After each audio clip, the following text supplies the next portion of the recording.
Hi guys. So in this video, I'm going to walk you through the process of recording a bounce check in QuickBooks Online.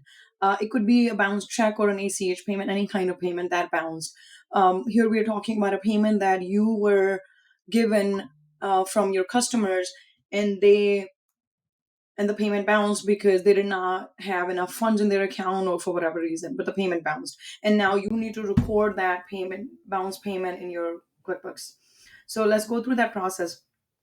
Now, as you can see on the screen, recording the bounced payment is not a one step process. There are multiple steps involved in it. Otherwise, the transaction will not be complete. So let's go through these steps one by one. Okay, so step one is going to be entering the bounced check itself. Let's go to the banking if you have the bank account synced with your QuickBooks. If you don't, you can enter it manually too by going to new and expense. But since we have our account synced, we are going to go here. Now I'm going to enter the name of the customer whose payment bounced, which here is Arlunga. And the account is going to be accounts receivable. When we received the payment from this customer or client, we had reduced the accounts receivable. We had said, okay, this customer paid, they don't owe us that money anymore. Now that the payment has gone back to that customer, we need to record the bounced payment. We need to increase our accounts receivable from that customer again. Okay, we can say ACH bounced, it says already. So we are going to add it.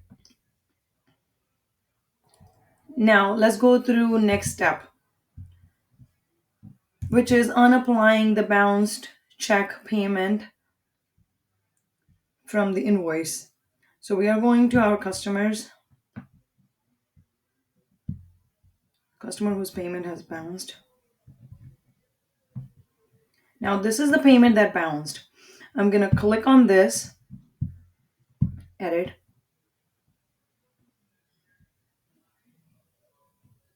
I'm going to unlink this payment 3400 from this invoice that we had sent to that client, and I'm going to associate that payment with to the bounce check expense. And this is going to make our existing invoice open so we can resend it to the client. Okay, save and close. Yes. Now that was the step two. Now step three is we need to create a bounce check item in our QuickBooks. So let's do that. Actually, we can access it from here, products and services, new service, bounced check fee.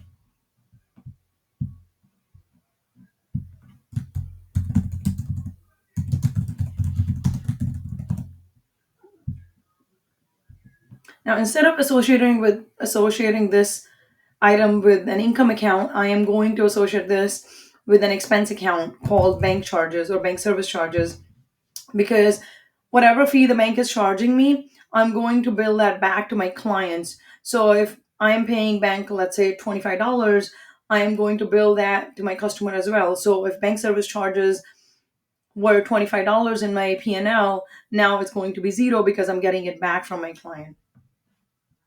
So bank service charges, save and close. We're going back to our bank transactions.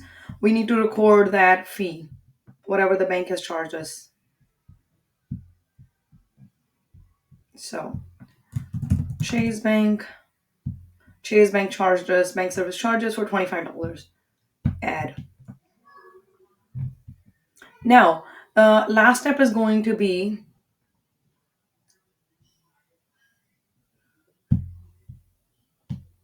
we have to go to customers. Now we need to bill this fee to our customer.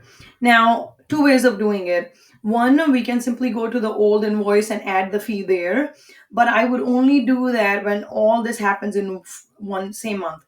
For example, November invoice, if the payment was made in November as well and the payment bounced back in the same month, then I would just go back and edit the invoice. If that did not happen, for example, in this case, we have We created our invoice in November, but the payment was received in December and bounced in December. So I'm going to create another invoice in December.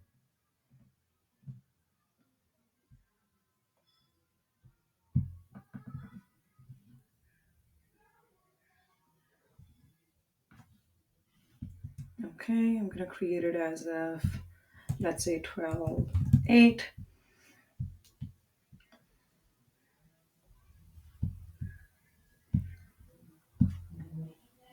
So the item that we created is bounce check fee. It says bounce payment fee. And you can put the invoice number in here if you want. Invoice number, whatever. I think it was 1009. So it was $25.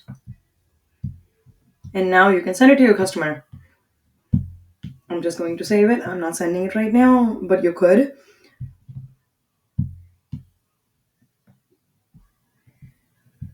Yes. So you have this invoice of $3,400 here,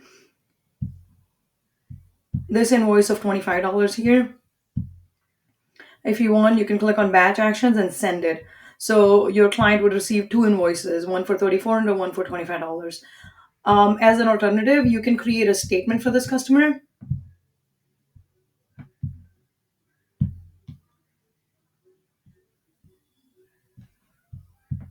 Statement for this customer and send that.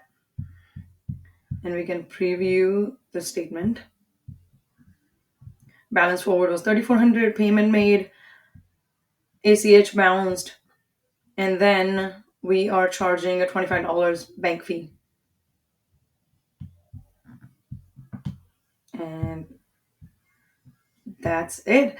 That's the complete process of recording a bounced payment in QuickBooks Online.